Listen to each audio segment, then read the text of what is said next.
हवा के झोंके भाग 3। वो चली चली रे हवा, उड़ा ले गई राजू की टोपी। अरे भागे दादाजी अपने अखबार के पीछे। पेड़ों को तो देखो, मानो झूल झूल के गीत गा रहे हों। पक्षी भी तो यहाँ वहाँ हवा में उड़े जा रहे हैं। क्या कहना हवा का, अपनी चाल पर सबको है नचाती। कभी दाएं चलती तो कभी बाएं। मौसम भी देख हैरान हो जाता, कभी गर्म तो कभी ठंडा हो जाता। क्यों दोस्तों, कैसी है आज हवा की चाल? मैंने सुना है कि हवा का मौसम की भविष्यवाणी, हवाई जहाज और समुद्री जहाजों की आवाजाही पर, पेड़ पौधों के जीवन पर बहुत गहरा असर पड़ता है। जरा सोचिए कि तेज हवा चल रही है और आपको किसी जरूरी काम से बाहर जाना है, पर हवा की तेज रफ्तार और साए साए की आवाज सुनकर आप सोच में पड़ जाते हैं कि जाएं या जाना कैंसिल कर दें। है ना, ऐसा होता है ना हम सबके साथ। पर ये हवा कैसे चलती है, उसके झोंके कैसे बनते हैं, हवा अपनी दिशा कैसे परिवर्तित करती है? दोस्तों, मेरे मन में तो कई सारे प्रश्न हैं। आपके मन में भी जरूर ऐसे ही कई प्रश्न होंगे। तो चलिए पहन लीजिए अपनी सोचने की टोपी। चलते हैं हम अपने प्रश्नों के उत्तर ढूंढने, पर जरा संभल के, कहीं आपकी टोपी हवा ना उड़ा ले जाए। इस वीडियो के उद्देश्य हैं समझना कि हवा की चाल किन कारणों से प्रभावित होती है। दोस्तों, ये मानव और रिंकू का घर है। बच्चों की गर्मियों की छुट्टियां चल रही हैं। सारे अड़ोस पड़ोस के बच्चे इनके घर इकट्ठा होकर टीवी पर भारत और श्रीलंका का क्रिकेट मैच देख रहे हैं। आइए हम भी चलकर देखते हैं कि बच्चे क्या कर रहे हैं। आज तो भारत ही मैच जीतेगा। बस 10 रन और बनाने हैं, फिर हम जीत जाएंगे। हमारी टीम ही इतनी बढ़िया है। चलो ना, अब तो जीत ही गए। अब मुझे फिल्म देखनी है। बदलो ना चैनल। ओहो, लाइट चली गई। अब कैसे पता चलेगा कि मैच जीते या नहीं? ओहो, इस लाइट को भी अभी जाना था। अब पता नहीं कब वापस आएगी। चलो हम सब चलते हैं। हाँ, 2-3 घंटे तो गए काम से। अरे, मुझे तो कुछ भी नहीं दिख रहा। कोई टॉर्च या मोमबत्ती लाओ ना। ठहरो, मैं लाता हूँ। माँ, कहाँ है आप? टॉर्च कहाँ पड़ी है? मानव बेटा, कमरे में है। ठहरो, मैं ला कर देती हूँ। यह देखो, दीवार पर क्या है? अरे देखो, टॉर्च की रोशनी वहाँ उस ग्लोब पर पड़ रही है। अरे हाँ, सोचो कि यह टॉर्च सूरज है और यह ग्लोब धरती। हाँ, सच में अच्छा सुझाव है। सूरज की रोशनी भी ऐसे ही धरती तक पहुँचती है। बच्चों, ये लो मोमबत्ती लगा लो। लगता है बिजली को वापस आने में देर लगेगी। क्यों ना हम इस मोमबत्ती को सूरज बना लें और रिंकू, तुम इस ग्लोब को घुमाओ जैसे धरती अपनी धुरी पर घूमती है। यह देखो, यह भूमध्य रेखा इक्वेटर है। यहाँ सूरज की रोशनी सीधी पड़ती है और अन्य भागों पर तिरछी पड़ती है। यानी कि जहाँ सूरज की रोशनी सीधी आती है, वहाँ ज्यादा गर्मी होती है। धरती का आकार भी तो इस ग्लोब की तरह गोल है, इसीलिए हर जगह सूरज की रोशनी बराबर नहीं पड़ती। हाँ, उत्तरी और दक्षिण ध्रुव पर तो बहुत ठंड रहती है। दोस्तों, बच्चे बिल्कुल सही सोच रहे हैं। धरती पर जहाँ सूरज की किरणें सीधी पड़ती हैं, वह भाग ज्यादा गर्म हो जाता है, लेकिन दूसरे हिस्से उसकी तुलना में कुछ कम गर्म होते हैं, या कहें कि कुछ ठंडे रह जाते हैं। जब हम इस ग्लोब को धरती की तरह अपनी धुरी पर घुमाते हैं और मोमबत्ती सूरज के जैसे एक ही जगह पर लगी हुई है, तब। हाँ, बिल्कुल सूरज की तरह। हाँ, और इसकी वजह से धरती के वे स्थान जो सूरज की तरफ होते हैं, वहाँ दिन होता है और बाकी जगहों पर रात होती है। तो क्या इन सब बातों से हवा की चाल प्रभावित होती है? दोस्तों, कितना अच्छा सवाल पूछा है रिंकू ने।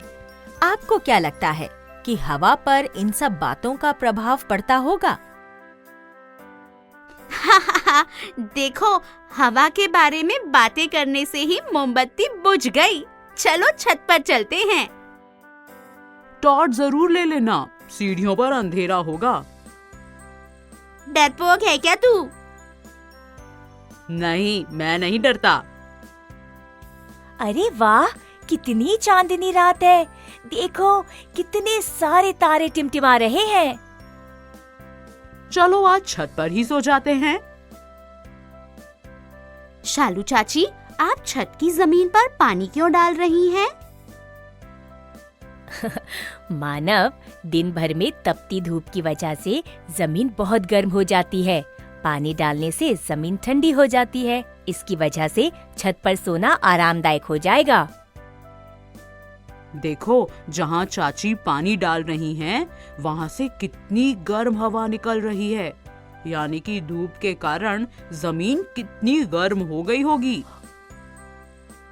ओह, तो इसका मतलब है कि धरती पर जहाँ अधिक गर्मी पड़ती है, वहाँ की जमीन और हवा बहुत गर्म हो जाती है। हाँ, अभी जैसे हमने नीचे मोमबत्ती और ग्लोब की सहायता से देखा था। तभी यहाँ की हवा भी कितनी गर्म है, पर पानी डालने की वजह से हवा कुछ देर के लिए ठंडी महसूस हो रही है ना? हाँ, और इसका मतलब है कि भूमध्य रेखा के पास वाली जगहों पर तो हवा बहुत ही गर्म होती होगी। मुझे तो पता लगाना है कि हवा कैसे गर्म और फिर ठंडी होती है, कैसे उसका आना जाना चलता रहता है। दोस्तों, लगता है बच्चे हवा की चाल के बारे में जानना चाहते हैं। क्या आप भी उनकी तरह समझना चाहते हैं? अच्छा, तो तापमान बढ़ने से गर्म जगहों पर हवा फैलने लगती है और उसका घनत्व भी कम हो जाता है। गर्म हवा ठंडी हवा के मुकाबले हल्की होती है, इसलिए वह ऊपर की तरफ उठने लगती है। इस स्थिति में ऐसे स्थानों की वायु का दबाव कम हो जाता है। ये खाली स्थान भरने के लिए अधिक दबाव वाली ठंडी हवा ठंडे स्थानों से आने लगती है। गर्म वातावरण में आने से कुछ समय बाद ये हवा भी गर्म होकर ऊपर उठने लगती है। बस तापमान में आए इस बदलाव के कारण ही हवा का ये आना जाना लगा रहता है, जिसे हम हवा का चलना या बहना कहते हैं। अरे देखो, लगता है लाइट आ गई। चलो देखते हैं कि मैच में क्या हुआ। अरे मैं तो सो रही हूँ, कल सुबह सुबह सैर पर चलेंगे। शुभ रात्रि। दोस्तों, बच्चों ने आज कई मजेदार सवाल पूछे। चलिए कल सुबह उनके साथ सैर पर चलेंगे। वाह, खुली हवा में सोने में बहुत मजा आया, है ना? मुझे तो रात भर मच्छरों ने बहुत काटा। चलो अब जल्दी से सैर पर चलते हैं, नहीं तो तेज धूप हो जाएगी। गर्मी के दिनों में सुबह की हवा भी गर्म ही होती है। चलो कुछ देर के लिए वहाँ उस रेत के टीले पर बैठ जाते हैं। गर्म हवा चल रही है। ठंडी हवा के झोंकों की बात ही अलग होती है। चलो कहीं और चलते हैं। अब तो इस रेत पर बैठा नहीं जा रहा, कितनी गर्म हो गई है। चलो उधर तालाब के पास चलते हैं, वहाँ कुछ ठंडी हवा होगी। सही में यहाँ तो कुछ ठंडक है। लगता है कि जमीन पानी के मुकाबले जल्दी गर्म होती है। मानव, तुझे याद है जब हम पिछली गर्मी की छुट्टियों में मुंबई गए थे? समुद्र के पास की हवा भी तो कितनी सुहावनी लगती थी। पर यह चक्कर क्या है? कभी जमीन जल्दी गर्म होती है और कभी पानी, और इन दोनों के इस आपस के गर्म और ठंडे होने के बीच में हवा के गर्म और ठंडे होने पर असर पड़ता है। मैं तो समझ ही नहीं पा रहा हूँ। क्यों दोस्तों, क्या आप भी इन हवा की चालों में फंस गए हैं? कुछ समझ नहीं आ रहा है? चलिए एक साधारण सा प्रयोग करते हैं। 2 कटोरे लीजिए, एक में पानी भर दीजिए और दूसरे में रेत। अब इन दोनों को बाहर धूप में कुछ घंटों के लिए रख दीजिए। अब रेत और पानी को छूकर देखिए, क्या निष्कर्ष निकला? अब इन्हीं दोनों कटोरों को रात के समय कुछ घंटों के लिए घर के अंदर रख दीजिए और फिर से दोनों को छूकर देखिए। आप देखेंगे कि पानी रेत की तुलना में देर से गर्म होता है। बिल्कुल ऐसा ही धरती पर होता है। समुद्र के नजदीक भी ऐसा ही होता है, क्योंकि पानी जमीन की तुलना में देर से ठंडा या गर्म होता है। समुद्र के पास वाली जगहों में दिन के समय सूरज की गर्मी से जमीन गर्म हो जाती है, जिससे हवा हल्की होकर ऊपर उठने लगती है और उसकी जगह लेने के लिए समुद्र के पानी के संपर्क से ठंडी हवा जमीन की तरफ आने लगती है। अब बस कुछ दिनों में बारिश का मौसम आ जाएगा, फिर तो सब तरफ ठंडी हवाएं बहने लगेंगी। इसीलिए मुझे बारिश का मौसम बहुत अच्छा लगता है।